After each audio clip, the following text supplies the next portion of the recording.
Hello, everybody. Welcome to this very special episode of Songwriting Simplified with me, Jonny Lipsham, here at jonnylipshamstudios.co.uk. It's my birthday. It's my 50th birthday, which now that we are 2 minutes past midnight here in the UK, yeah, that would be about right. I am 50 years old. So some of you that have been here a long time, I know some of you are considerably older than me. And so, you'll maybe remember what this is like. Some of you may not remember what this is like. But for me, I think I kind of alluded to this on Sunday, that me making it to 50 years old is something of a miracle. So I am very, very, very blessed to be here and to be able to talk to you guys and be able to celebrate my birthday, reaching the age of 50. So tonight, yes, we will still kind of talk songwriting like we normally do on a Wednesday, but this is more, a bit more of a party. So we'll do things a little bit differently. So I am going to be guided by you guys for the most part. I'm going to be reading out your messages, which is very kind. If you have any birthday messages to give me, then please do post them in the chat. I will be reading those out as well. If you have songwriting questions, again, I will read those as well, and I will try and answer those as best I can. But we are going to focus just on those two things. So if you have Studio One questions, please save those for Sunday when we will deal with those. I know that there have been issues with logging into your accounts, activations, stuff like that. We're not going to cover that tonight. So that is a subject that is off limits for tonight. Okay. I hope you understand. Basically, tonight, I just want to be focused upon just upon my birthday and songwriting, composing, arranging, music theory, that kind of stuff. The normal stuff that we cover on a Songwriting Simplified show. We have the Halloween challenge, which is coming up. The deadline for that is the end of the show on the 26th of October. And then the winner will be announced on the following show.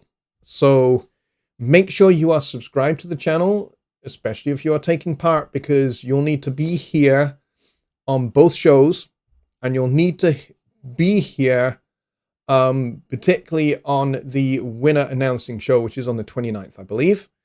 And you'll need to stick around for the entire show. Okay? Because we're going to talk about the entries that Rich and I have heard. We're going to play some of your entries.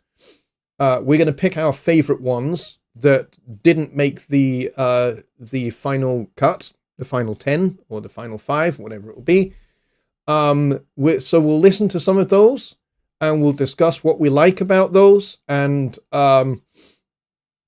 then we will pick our top 3. We will have already picked by then, but we will reveal our top 3, and we will play those 3 songs, and the winner will get played last, so you will need to stick around for the whole thing on the winner announcing show.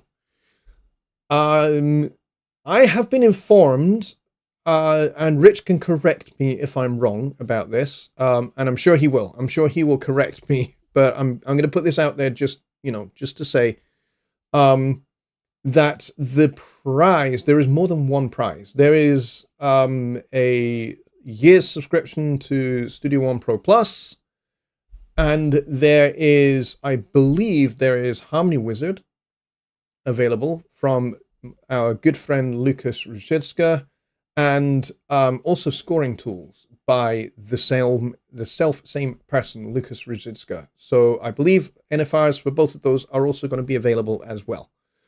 So those are freaking awesome prizes.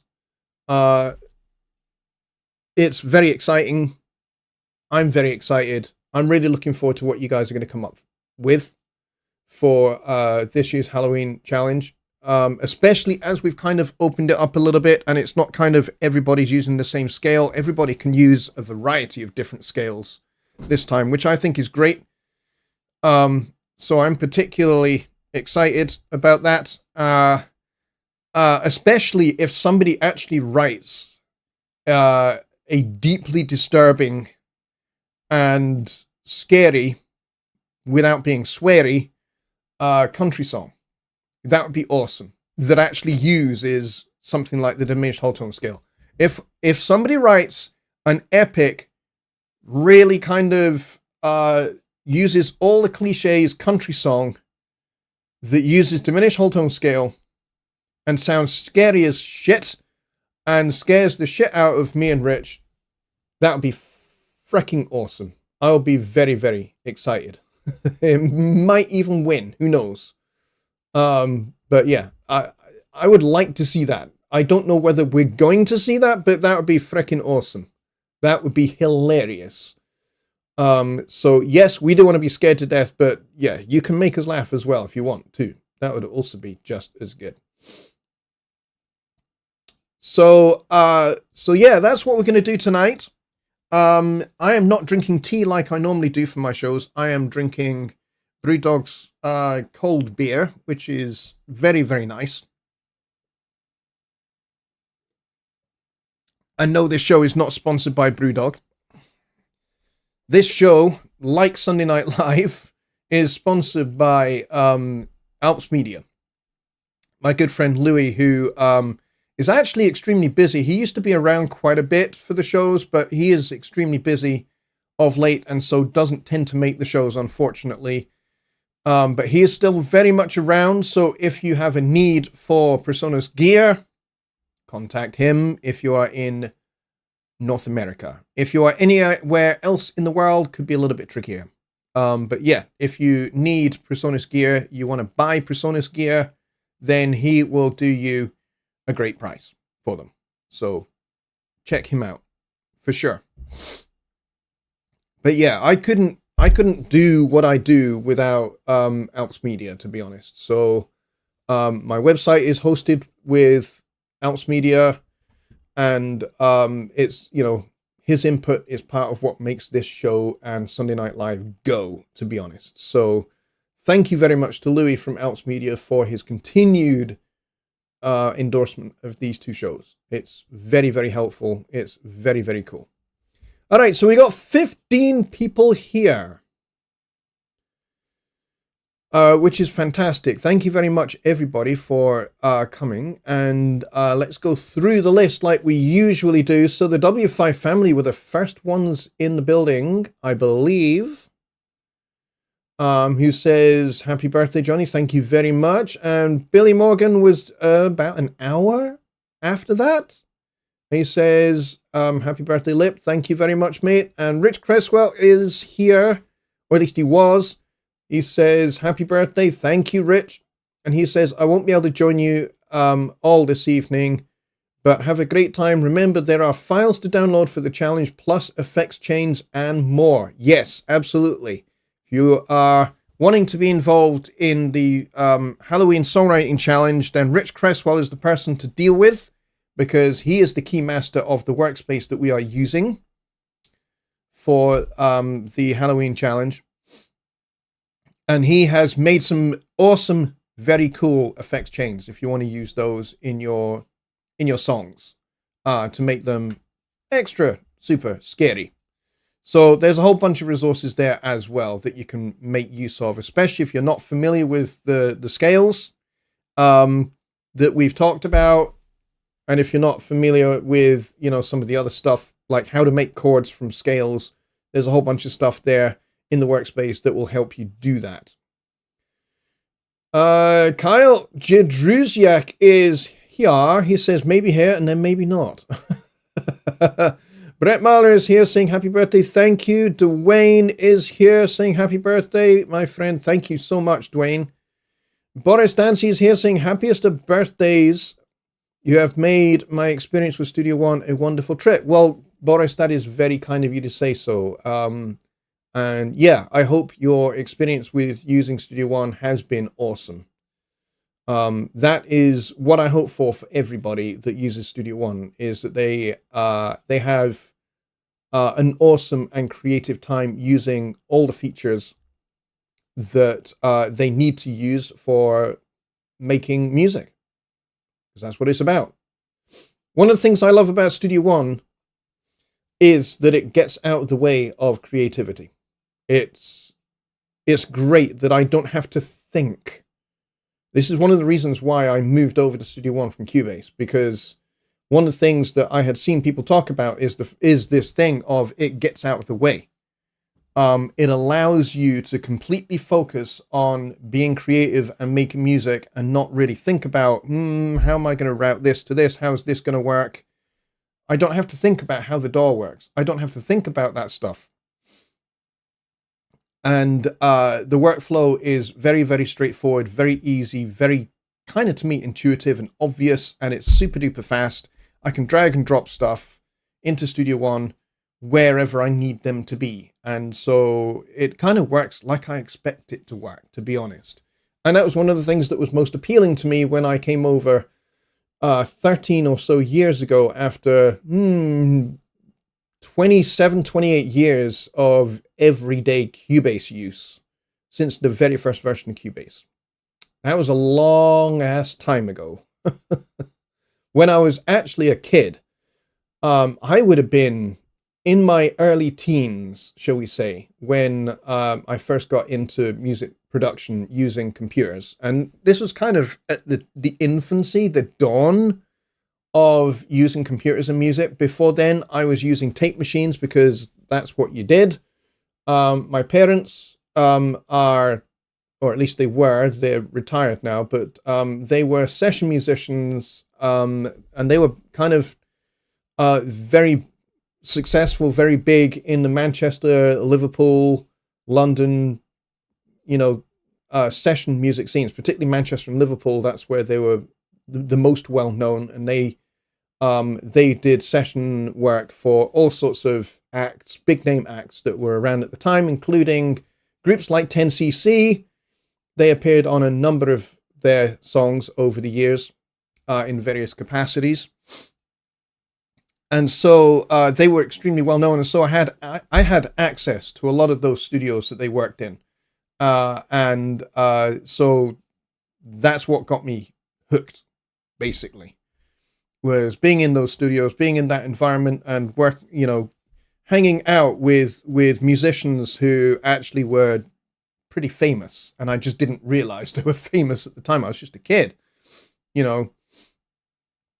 I was just a little kid. But by the time I was, 13, 14 years old, I had really decided that this is what I wanted to do with my life, was make music and be involved in helping others make music, and be involved in the music production process. So, I learned how to mix and how to record using tape machines and mixing consoles like Neve and SSL consoles. Those were the two main ones that I learned on. I learned mostly on the SSL 4000 and loved it. Great console, loved that. And I think there was like a Fostex or a TEAC. I can't remember what the tape machine was that we mostly used at the time. But yeah, so and then of course computers came in with Atari STs and Commodore 64s, those kind of things. And that's where I discovered Cubase, was on the Atari ST, actually. In fact, it was the program before Cubase, which is called Pro 24. And there was a little lighter version of that called Pro 12. And those were the two versions that preceded Cubase that I used quite a bit until Cubase version 1. And then I just went straight with Cubase. And I was with Cubase all the way up until 2013, which I think was 6.4 or 6.5. Can't quite remember. But yeah, all the way through various different versions of and iterations of Cubase. And then I moved over to Studio One in 2013. Little did I know that actually two of the guys, Matthias Yuan and Wolfgang Kundras, who basically were the founders of what became Persona Software and began developing the framework and the foundation for Studio One. Those guys have been developing the software that I was using. And I know both of those guys personally, and they are now my personal friends. So it's amazing how, life works out that I use this software and then I end up working with and having personal relationships with the guys that actually invented Studio One. So it's pretty cool. How things have kind of gone particularly the last 13, 14 years. Where did I get to in the list? Because I kind of stopped at Boris because I got sidetracked by what he said about having a wonderful experience. So thank you for that. Don Oliver's here. Keith from Radio Top Trumpet is here. Tony Stringer is here. He says happy 50. Thank you very much, mate. Appreciate it. Rasta Vibe Studio is here. He says blessed, earth strong, and many more. Thank you. I appreciate that very much. Brett Marla is also here, and he likes it when I say his name because there's so many R's in it. And he says, I'll be completing my 51st lap in a couple of weeks, but it does feel like so long ago. Yeah, thanks, Brett. I appreciate that. And Dave from Bob's NY is here as well, saying happy birthday. Thank you very much.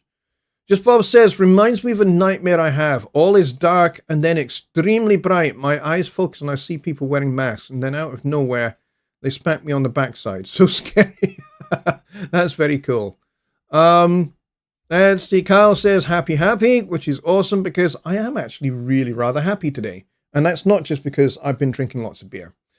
I've been out for dinner this evening with the Notion product manager, Chris Swaffer, who is a very good close friend of mine. I've known him for the better part of nearly 10 years.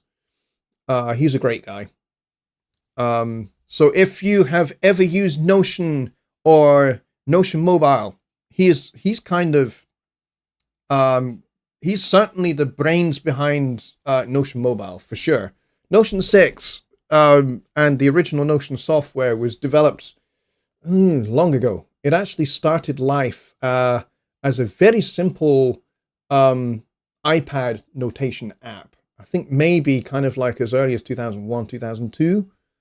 And then I'm just trying to get my chronology right here. I think in 2012 or 2013, it might even be 2013, the company that made it was called Notion Music. And the founder of Notion Music was a guy called Dr. Jarrett, who was a musicologist and conductor and composer. And he was basically the brains behind Notion. And sadly, he's no longer with us. He died, I think, maybe about 4, maybe 5 years ago. Might actually be a little bit longer than that. Might be 6 years ago. I can't quite remember exactly.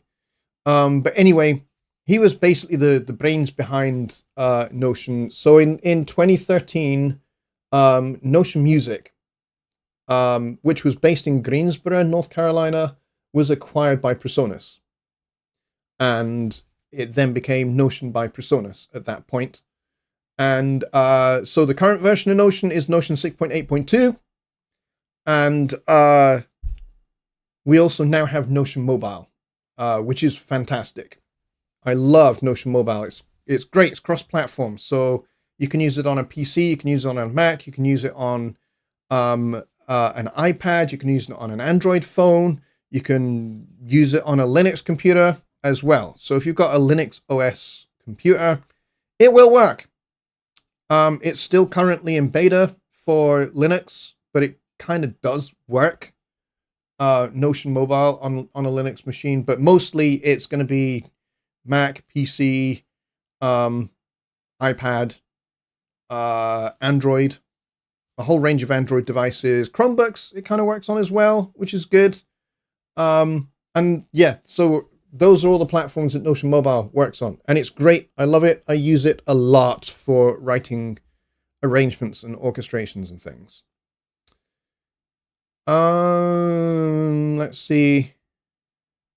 Dave says, looks like I'm going to go John Cage for my submittal, the short version. 2 minutes 42. Oh, I get it. So okay. So you're thinking about doing a pastiche radio edit of Cage's very, very famous piece. Yeah, I think it might have been about 10 years ago. I did a big band version of 4 minutes 33. Which actually went down extremely well. I thought people wouldn't get it, but they really did. So it was great. But it's really hard. It's a really hard set of chord changes to improvise over, for sure. Let's see. What else do we have here? I'm having a look. Bobby Booth is here. Mike and Venus are also here. Thank you very much for coming along, guys. I appreciate it. Tony Stringer is here. And Brett says, doing a Christmas song is difficult enough. A country song is a bridge too far for me. It really is for me as well. If there is a defibrillator nearby, I could probably just about handle it, to be honest. Stephen Wilson is here saying, happy birthday. Thank you, mate. I appreciate it. Boris Dancy says, Studio One is not fiddly. It works like it should. Yes, I completely agree. And Just Bob says, birthday spank that like button, folks. Johnny will love it. Yes, I most certainly will. If you absolutely spank the living daylights out of the like button, I would appreciate that massively. That actually does a lot for me. So, also, you'll find in the description somewhere there should be a link you can copy paste into your browser. If you would like to send me a birthday gift, you can do it that way through PayPal. If you would like to do that, you don't have to. Some of you have already done that, and I appreciate that a lot. You guys that have already sent me very kind, very generous gifts through PayPal, you guys are awesome. Thank you very much. I appreciate it a lot. You guys are so kind and so generous. I appreciate it. Let's see. Old School Funk and Soul is here. He says, congrats. Thank you very much. And Sean Carr is here as well, saying happy 50th. Thank you very much. I appreciate that a lot. Kyle says, JL thinks the first 50 were tough. Yeah, that's probably about right. Yeah. And really, to be honest, some of you know this, some of you don't. I have a blood disorder that is incurable. It's a progressive disorder, so it gets worse. It's a blood disorder that gets worse. And I've had this for 2 years, and that's kind of one of the things I was talking about. It's kind of a bit of a miracle I'm here. So who knows what the next 50 years are going to be like? But the good thing with this particular blood disorder is I can live with it for a good 20, 30 years. There is the potential for that. It depends upon how well it is managed and kind of, the progression of, of how it goes, of how the disorder goes, because it's a progressive condition. So if it goes nice and slow, then we're good. I can keep doing this for many years to come, and I will. For as long as I can do it, I will keep doing what I'm doing now, which is talking to you guys and hopefully educating you about Studio One and songwriting and making music. That's what I live for, is I live for educating you guys. And so I want to keep doing that for as long as I possibly can. And as long as YouTube continues to be a thing. And as soon as YouTube, as soon as Google basically decides that YouTube is not something they want anymore, and they decide to either sell it or they decide to discontinue it, we'll find another place to go and do this streaming stuff, and I will continue to make content and make videos and educational stuff for you guys for as long as I possibly can. Just Bob says Jonny Lipsham was once a top of class swimmer. Yeah. Once upon a time, there was a very, very, very microscopic version of me. Yes, for sure. And it did get there first. Let's see. Carl says, now the third 50 years. Yeah, thank you very much, mate. I appreciate that. Yeah, Dave says the more we try, the better for all in this music biz. Yeah, that's definitely true. You got to stick at it. Being a creative person in the music business as it is in 2025 is not easy. I mean, it was not easy when I was young either, you know, when home studios were just not a possibility unless you had a ton of money. Or you worked for a company that made gear and therefore you had access to gear to build a studio in your home. But if you didn't have that, if you didn't have a lot of money and you didn't have access to gear, home studios were just not a possibility. If you wanted to make music, you had to go to a local studio that was going to charge you for the use of their facilities by the hour. And so that meant you could be investing $15,000, $20,000, $30,000 or £50,000 in making a record. Fortunately, those days are over.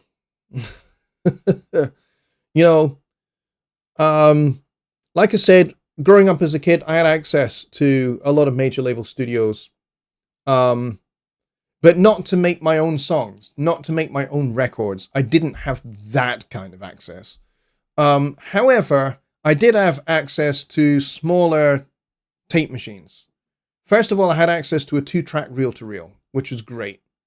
And so that meant I could record my band live. And so for me, that was about making sure the mics were in the best place possible to capture the whole band. And then it was a case of making sure that the mics were in such a place that you got a good balance between left and right. And then I could record the whole band just in front of 2 microphones. And then record to 2-track tape. And then it was a case of just getting those printed onto cassette or onto vinyl or some other format that was available at the time. And then I got a 4-track tape machine, which was a step up. It meant I could do a little bit more, and I could do some overdubbing, and I could bounce. That was one of the best things that you could do with a 4-track tape machine, was you could bounce. So, okay, it was limited to 4 tracks, but I could do bass guitar and drums, and then I could bounce those down to 1 track. And then I could do guitars, and I could bounce those down to 1 track. And then I could do horn section with a couple of microphones, and then bounce those down to 1 track. And then I could do lead vocals. And then I would do the backup vocals on a stereo track and bounce those down as well. So I was able to get, a good number of tracks just by bouncing. And so the thing I learned there was about mic placement and about committing to the sound, because there was no go back and do it again. You had to get it right the first time, and you had to get the microphones in the right place the first time. And then once you bounced it, that's it. It's done. You can't change it. So even if you decide, you know what? That second rhythm guitar is just a little hair too loud. It's too late. I've already bounced the 2 guitars down into 1 track. I'm stuck. That's it. That's the sound. But there was this way in which it meant that I could get a whole record done in a day. I could record 14 or 15 songs in a day with my band. And it was actually quite easy. And then it was just a case of committing to bouncing and bouncing and bouncing and committing to the sound. My fear is that with things like DAWs for songwriting and arranging in particular, we've got to this place where, I'll leave this and I'll deal with it much later. So, for example, if you're using a lot of virtual instruments in your arrangements, maybe a virtual horn section, maybe a virtual string ensemble or something like that, we just leave them as MIDI with the virtual instruments in the song. And we don't think about, hey, maybe I should just bounce those and commit those to audio, and then that's them done. A lot of people don't think that way. They just leave them as they are. To me, I print things all the time. So if I've done some orchestral stuff, with like a virtual orchestra like the BBCSO or something like that, or the Persona Symphonic Orchestra, I often actually blend those two together, by the way, and they sound fantastic if you blend them together. And so I print those as soon as I can. And it's not because I want to save on CPU or I want to save on RAM or anything like that. Once I'm done, what's the point? What's the point in keeping the virtual instruments there? Yeah, it does kind of load up on RAM and stuff like that. But to me, it's a case of, maybe it's because of the period in which I grew up kind of making my first records, which was with 4-track tape machines to start with, and 2-track tape machines, and so bouncing was essential back then. And I guess I've just maintained that philosophy all the way through into using Studio One, where I bounce everything. Anything that's a virtual instrument, it gets bounced. I print it straight away. And then, once I'm through the production phase quite a bit and I'm onto mixing, everything's audio. There's no virtual instruments at all. And it does mean that the song just loads up very quickly because it's not actually having to load in the virtual instruments and the presets and everything else. It doesn't have to do that anymore. It doesn't have to load up the articulations, doesn't have to load up the sound variations, doesn't have to load up any of that stuff. All of that stuff is already committed to audio.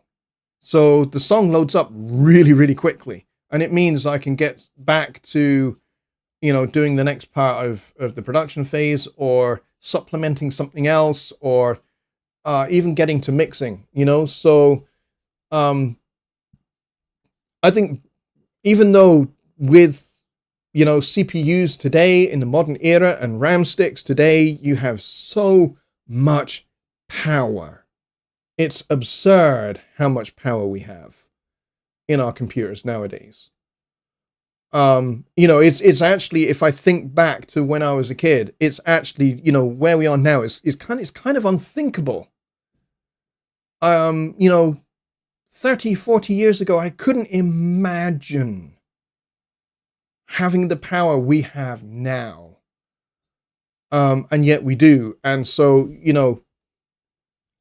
people like Rich Cresswell can have like 1,800 instances of various virtual instruments in a song, and his computer just doesn't break a sweat. It's just completely chilled out with all of that. It does take a while for the song to load in, because it has to load every one of those instances and all its articulation maps and all the sound variations and everything else. All of that has to load in. So it takes a wee while. But, the power is you can do that, and you can actually leave, when you're finished working on the song and you're getting to mixing, you don't even have to bounce any of that to audio if you don't want to. Such is the power of computers nowadays. But, I just bounce everything. I just bounce everything to audio. Now, Maybe if, there's one of you thinking, actually, maybe that's not a bad idea. Just commit at the earliest possible point and move on. And you're thinking, this is maybe something I would like to do. One piece of advice I'm going to give you is, if you are going to do this and you are going to commit, I would highly recommend you use the save to new version feature in Studio One before you start bouncing, so that you have a version of the song that has all the virtual instruments in it, and then you have a version of the song where everything is printed, and that's it's the printed version that you use going forward. But you can always go back if you decide you want to revoice the first and second violins because you don't like how they're jiving with the oboes and the clarinets, for example. Maybe late down the line, you've suddenly gone, oh, hang on, I hear a minor ninth. And, I need to go fix that. But if you printed everything to audio, you can't go fix it. So have a version of your song that does have all the MIDI and all the virtual instruments still available in it. So you can go back and you can go change where the minor ninth is. That's one way to do it. The other way to do it is to use, instead of just doing transform to rendered audio, just do so you're not actually rendering it, you're just doing transform to audio, because then what that does is that prints that prints it to audio, but it also gives you an option to keep the instrument state. So keep that handy. Check that box, keep that handy. Then when you do print to audio and you later down the line, you spot something like a minor ninth where you want to go and change some of the, correct that minor ninth, you can transform it back to instrument track, and then you can correct the minor ninth, and then you can transform it back to audio again.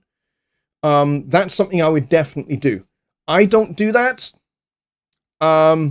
mostly because I've already got those kind of things like minor ninths or tritones and stuff like that where I don't want them. I've got those all figured already. I've already gone through my whole song and checked them for things like unintentional minor ninths and unintentional tritones, shit like that. I've already gone through and cleaned up my orchestrations for that before I render anything. So I go through and I double check everything. I make sure every track is correct and that every track sounds correct when you play them all together. And I do several listens through where I'm listening specifically for mistakes in orchestration and mistakes in chord voicing and stuff like that, to make sure that there aren't things like unintentional minor ninths that are going to stick out a little bit later down the line when we start adding EQ and compression. So that would be a word of advice to do. Don't maybe print in such a way that you are stuck, which is what I do. I mean, I only do that because I've been doing this for long enough where, things like unintentional minor ninths is something that I hardly ever come across. I mean, I do occasionally, if I've, maybe been a little bit hasty in what I've written, you'll see a minor ninth crop up. But for the most part, I've got all of those taken care of. Unless, of course, they are intentional minor ninths. Like, for example, my Halloween piece has lots of minor ninths in it, and those are deliberate and intentional, and those will not be taken out. Brett says, I do transform to audio when I start to see my CPU start to struggle. Yeah, that's often a good time to do that. I try and hit it off at the pass, to quote Ronald Reagan. And I like to try and do that kind of thing early doors, at the earliest opportunity, basically. I get to a point in where I'm happy with every recording. And when I get to that point where I couldn't be happier with every recording, I've listened through 4 or 5 times, and I'm absolutely certain it is how I want it to be, then I print everything. Dwayne says, Bill Gates is on record as having said, how could anyone need more than a meg of memory? Yeah, I remember that, actually. And this was back in the day when I think memory sticks were like 4K or something like that. They were like 4 or 8K. And it was a ton of money if you wanted to upgrade from a 4K memory to 8K memory. It was so expensive to do that. And nowadays it's like you can go up to 128K. K? Good God. 128 gigs. I need more beer.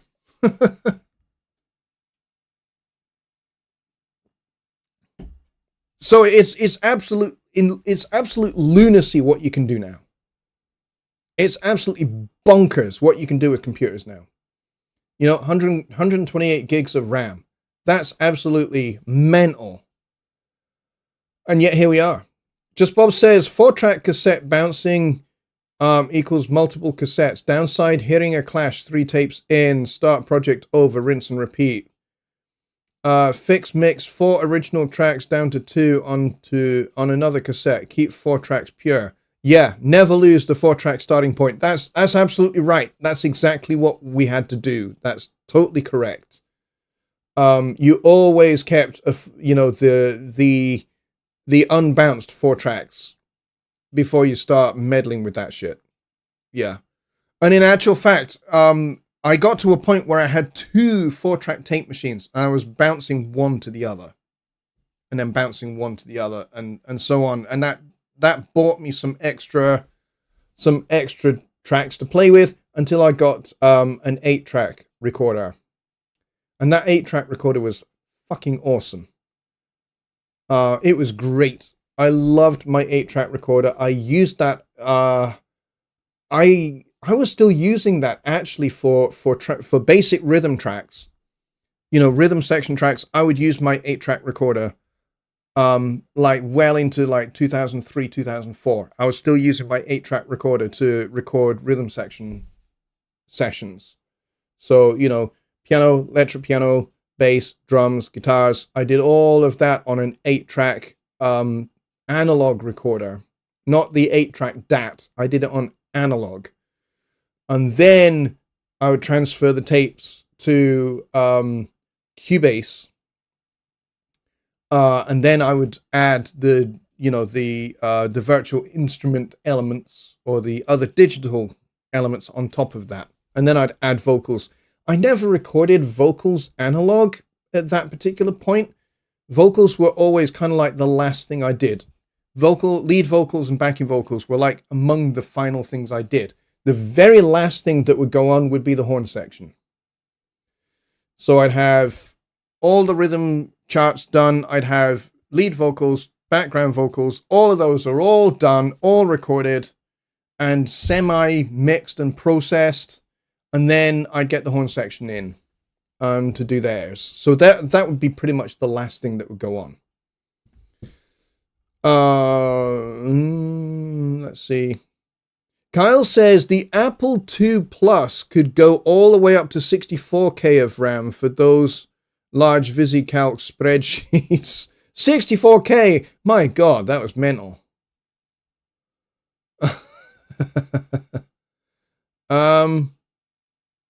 Yeah, Dave says 128 gigs on a sound disk. Incredible. On a scan disk, rather. Yeah, actually for a hard drive, that's not a whole lot, actually. That's actually quite small these days. If you're talking RAM sticks, yes, RAM sticks, 128 gig RAM sticks, those are expensive. Brett says, terabyte RAM can't be too far away. Yeah, I'd agree with that. It probably isn't. I mean, already we're into the realm of having 100 terabyte hard drives and crazy things like that.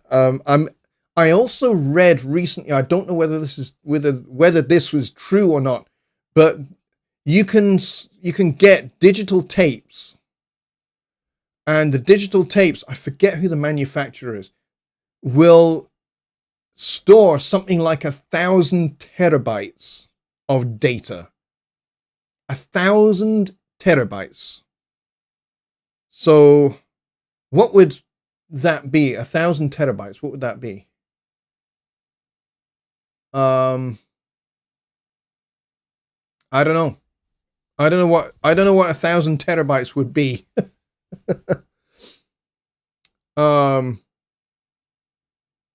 Yeah, just Bob says terabyte RAM probably exists, just not for public. Yeah, I would imagine it probably does. Like maybe NASA use it for data streaming from things like the ISS down to Houston, or maybe spacecraft. I would imagine when Artemis 2 launches in February that they would be able to send data down to Houston, digital data, I would imagine by that point. Yottabyte, really? Is that what they're calling it? 1,000 terabytes is a yottabyte.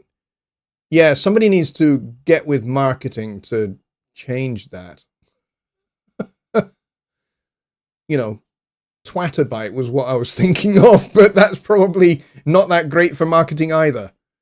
Yes, I would like a 100 twatabyte hard drive, please. Yeah, I don't think that's going to happen.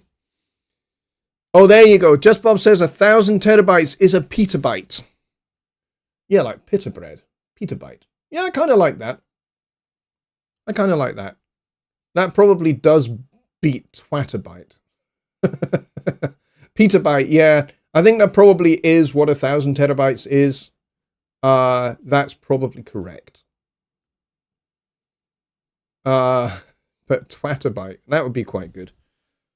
Or have a bite. Or, yeah, that would make everybody hungry if it was have a bite. I don't know.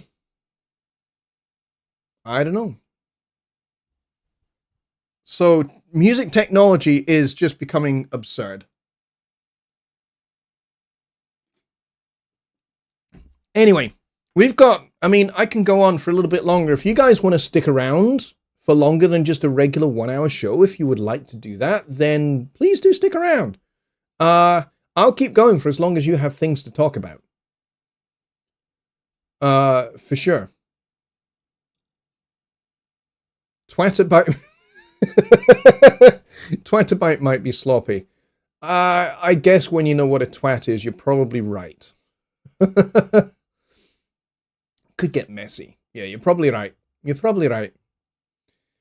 Yeah, so I'm happy to stay on here for as long as you guys have something that you would like to talk about, for sure. Oh, Kyle says a yottabyte. That sounds like a Swedish yogurt manufacturer. Yottabyte is an enormous unit of digital storage capacity representing a septillion bytes or 1,000 zettabytes. Holy shit. Yottabyte. 1,000 petabytes. Okay, yeah, that kind of makes sense. A septillion or 1,000 zettabytes. Wow. You know, I actually can't wait for the first yottabyte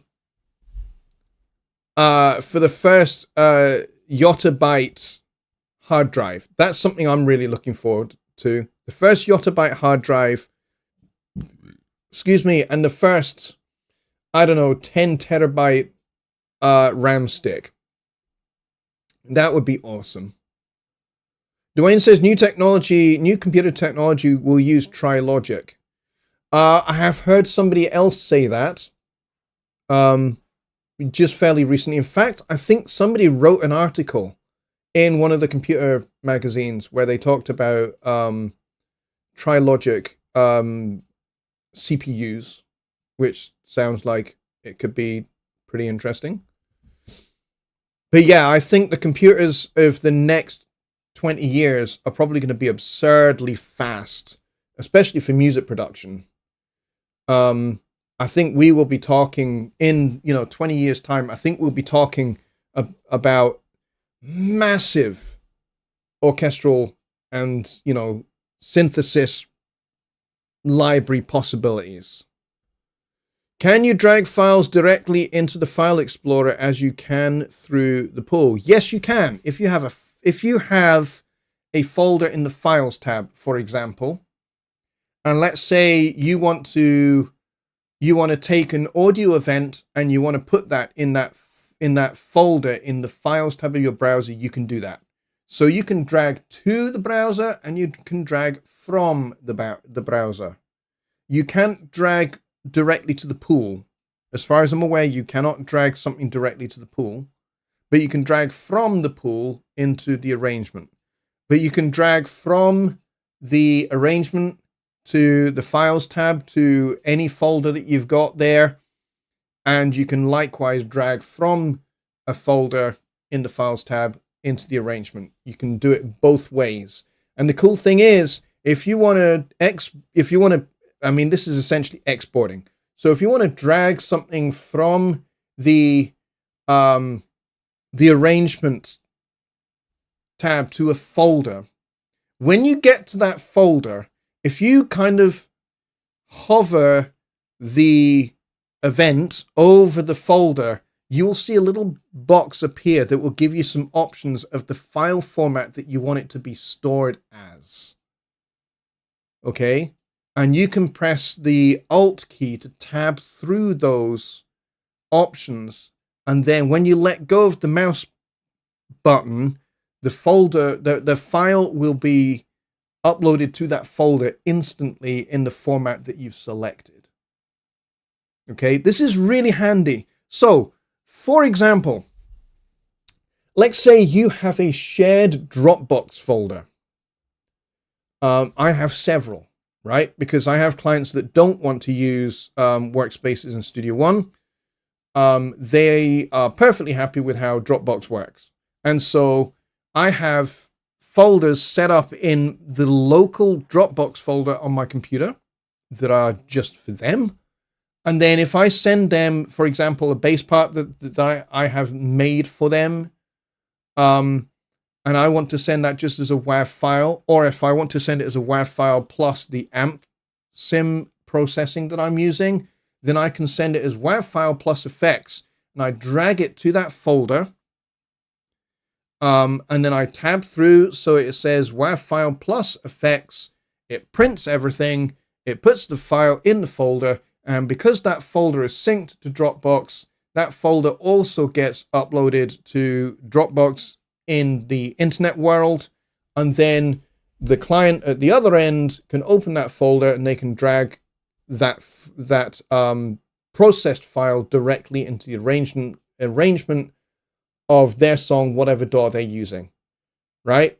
So I do all of my session work in Studio One, and that's how I do it. I just send the event, and I process everything on the event. So if I'm using an amp sim, or if I'm using a compressor, or something like that, I print all of that to audio, and then I drag that, I put that in the folder, and then they are able to drag that into whatever DAW they're using. And most of them are using Pro Tools, or they're using Logic, or they're using Nuendo. Like some of the composers I work with, they are Nuendo people because they work in film, and so they do everything in Nuendo. So I need to be able to give them bass files or keyboard files or vocal files, whatever they need, and they need it at a, to be able to just drag into Nuendo.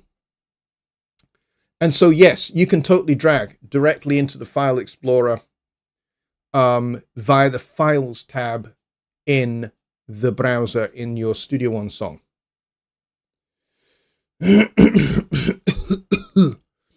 Excuse me.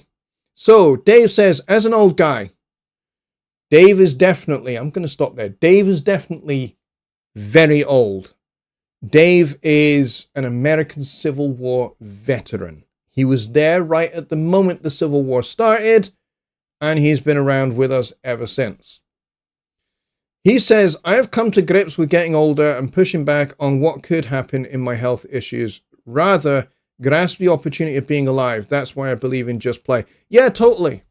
I'm totally with you there. Yes, I have health issues, but, are my health issues going to stop me from doing what I do? Or, are they going to stop me enjoying life? No.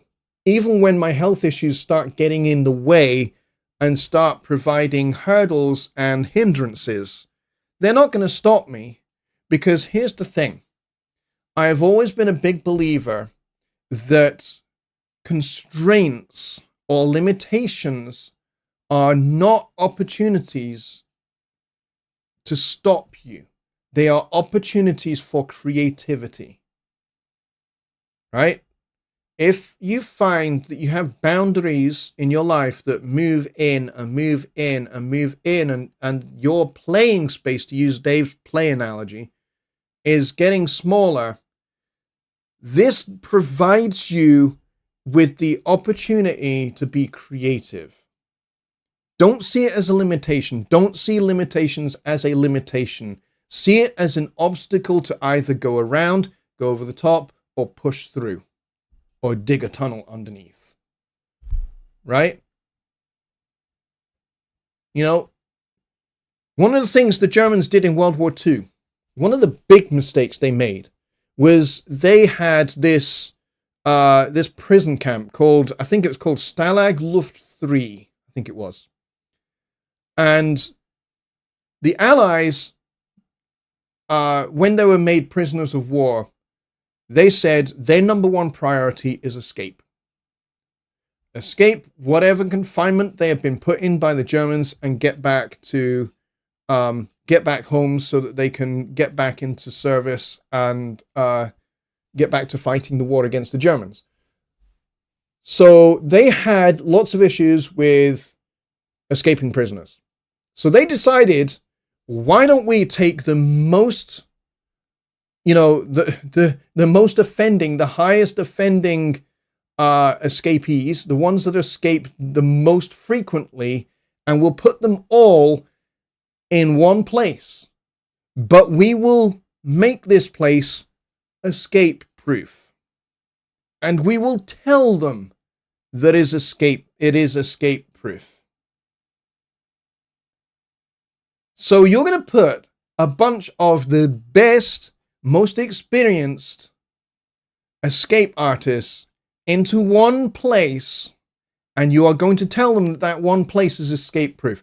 What do you think they're going to do? That's right, they escaped. And at one point, I think more than 50 of them escaped at one time. So they didn't see being in an apparently escape-proof environment as something that would stop them from making attempts to escape.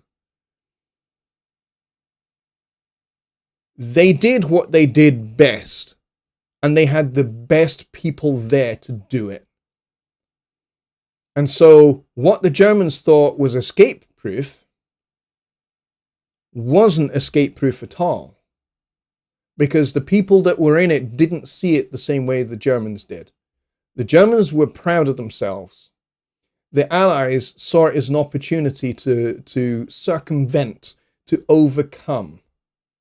They saw it as a challenge. They didn't see it as a limitation. They didn't sit back and go, okay, well, we're in this escape-proof place now. We may as well just stay here until the Germans surrender and the war is over. They didn't see it that way. They were just like, our responsibility as Allied prisoners of war is to escape. And so that's what we're going to do. And nothing is going to stop us from attempting escape. And so nothing did. And so what they called escape proof became known to the Allies as not being escape proof. And so the Germans, the Germans were so proud of their escape-proof little camp until it was not escape-proof anymore. And then, the Allies eventually discovered where this camp was, and eventually they advanced sufficiently far where they could actually get to the front gate of this POW camp. and then they liberated the POW camp, and the folks that were there were liberated. And then, of course, the war came to an end. But the point I'm trying to make here is, don't see a limitation as something that should stop you. See it as an opportunity to be creative. And so how do we put that into what this show is all about, which is songwriting? So if you find yourself in a position where you are struggling with a writer's block, don't use it to tell you to stop writing. A lot of people make those mistakes where they go, I'm struggling with a writer's block. I can't, the creative juices, so to speak, are not flowing. The muse has gone on vacation. I can't make anything happen. And so you therefore decide you're not going to make anything happen. If you are in a position where you have that kind of writer's block thing going on, and the muse apparently has taken off on vacation, and the creative juices are as dry as the Sahara Desert, use that as an opportunity to be creative regardless. Right? Find a way through. Find a way over. Find a way round. Don't give up.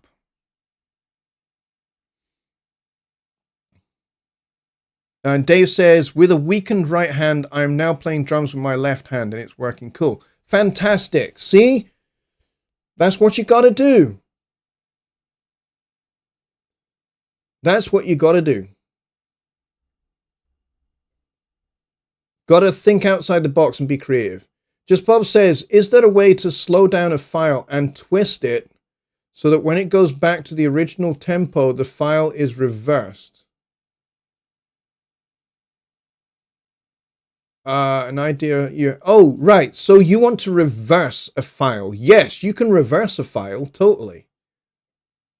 I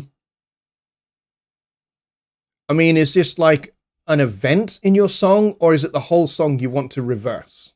If it's a section of the whole song, use the arranger track to set that section apart. And then you can range select everything that is in that arranger section, and then you can use the audio editing feature to just reverse it. It will reverse the audio in that section. And then if you want to slow it down, you can use tempo automation to slow it down as well. And if you want to pitch it down, you can use you can pitch it down. You can pitch just this particular bit of audio down. So yeah, you can totally do all of that. It's just you have to use some of the tools that are available in Studio One, maybe just a little bit out of the box, in a outside kind of lateral way. But yeah, it is possible to reverse something. It is possible to slow something down. You just have to put the two thoughts together and the two features together to make that happen for you. Whoops, hitting the microphone again. All right, so we got 20 people here and we got 19 likes. You guys are the best. Thank you very much for coming, everybody. Kyle says, I was an Olympic javelin catcher till that one fateful day. That's funny. That is definitely funny.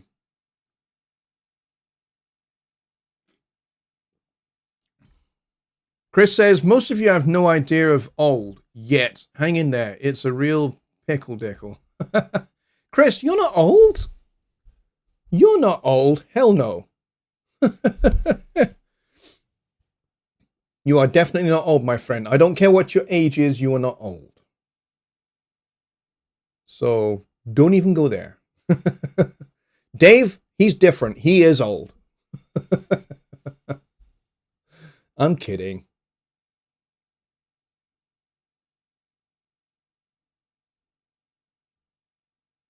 Yeah, Brett says, I would say stop trying to make something specifically and just play something until you hear something you like and then build upon that. Yeah, definitely. And that is the best way. It's like when you're a sports person and you are struggling for form Like, you're a batter in baseball and you keep getting out in silly fashions so you don't have many runs. You just got to practice. You got to put in some work.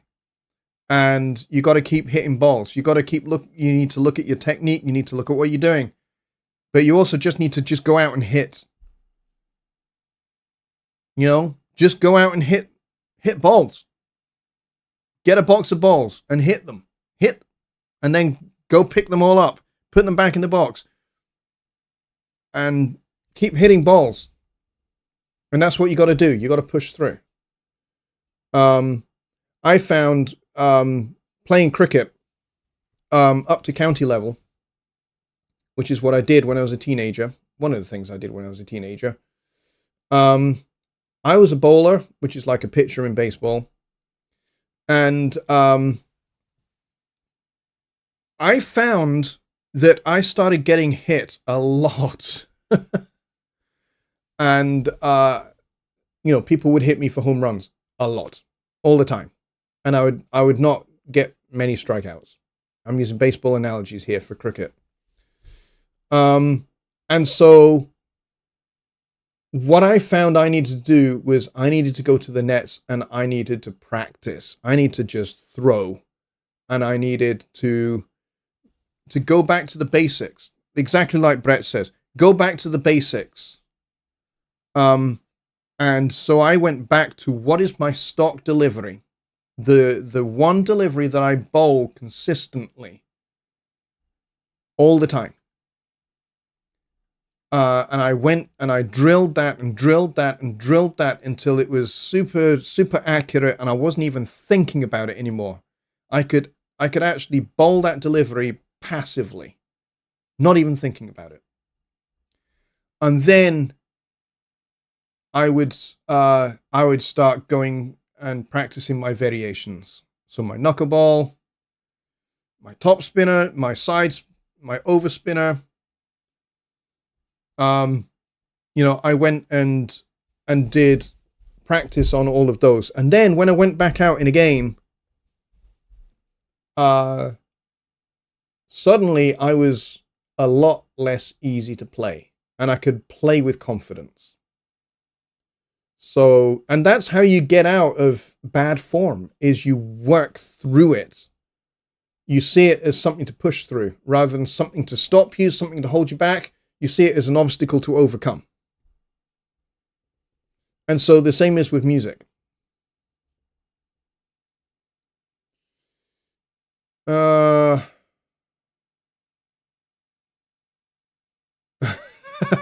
Dave says, balls on cue. 8-ball wins, lest you're behind, said 8-ball.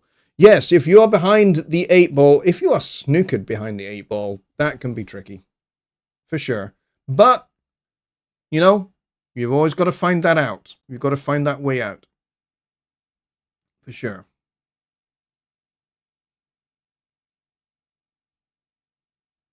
Anyway, sports analogies are fun, for sure. I have a lot of sports analogies. Obviously cricket, because that's kind of the sport I played the most. I did play baseball, which is why I can use baseball kind of analogies. I was a pitcher in baseball because I can bat. I'm okay. I only really have one shot when I'm batting. I can only, if I'm batting in baseball, for some reason I can only hit it, because I'm left-handed, I can only hit it over left field, or straight down the line, straight over the pitcher's head. I can't hit it to right field. I can only hit it to left field. I haven't figured out really that probably you just play the ball a little bit earlier to make it go to right field rather than left. I hadn't really figured that out. I'm okay as a batter. I'm not very good, but pitching, yeah, that's my thing in baseball. But I hated catching gloves. I know. I know. In center field. That's what I meant. I know in baseball you wear catching gloves. I hate catching gloves. They make my hands sweat. I don't like them. So I would play without a catching glove. And I would catch barehanded. Mostly because I play cricket, and cricket ball is much harder than a baseball. And so if I can catch a cricket ball with my bare hands, then I can catch a baseball. No problem. So I would play without a catching glove. Which everybody thought was weird, but I like being weird, so I had no problem with it. Yeah, I didn't like the catching glove at all. So I never used one. But hey, I'm Scottish, I'm tough.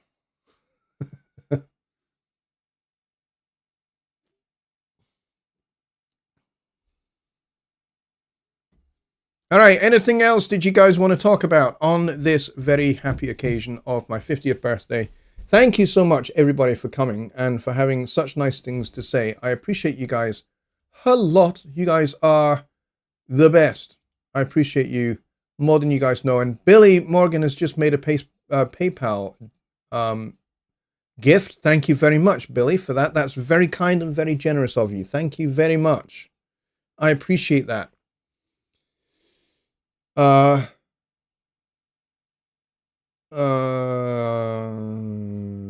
Dave says, stay on. I'll run a Zoom whilst I go to the dungeon in 10 minutes. Dungeon? What would you go to the dungeon for? Unless you're like a super bad criminal kind of person.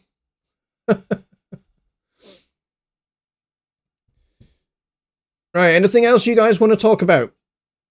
Because if there is nothing else to talk about, I will end the show. Thank you, Bob. He says, happy birthday, gotta run, fun show. I'll see you Sunday. Yes, we will be back here on Sunday. It will be a normal songwriting, start that again. It will be a normal Sunday Night Live on Sunday. I have a birthday party, my main birthday party on Saturday. Oh, that's right. Barcelona's Studio One meetup is at 9 Eastern, which I think is about an hour, 45 minutes away. It's not an hour away. It's 45 minutes away. So you guys could, if you would like, go make coffee, go make a sandwich, go bake a cake, go have a shit. I don't know what you want to do, but or go to the shops and get more beer. And then yeah, go over to Dave Barcelo's Studio One meetup if you would like to go do that. So that's at 9 Eastern. I may or may not join. I'll see. I may or may not join. So if you guys want to kind of take a little break and go over to Dave Barcelo's meetup, you can certainly do that. Brett says probably not worth thinking about, the dungeon, that is. Yeah, I would think probably not. I wouldn't want to know what is in the dungeon. Thank you very much. For sure. All right. I think I will end it there. We ran over by an extra 15 minutes, and that's okay. Thank you so much, everybody, for coming. You guys are the best. I appreciate you guys more than you know. And we will be back for Sunday Night Live on Sunday at the normal time. And I will be perfectly well recovered from my party on Saturday, I think. See you guys then. Take care. Have a great second half of your week. Good night.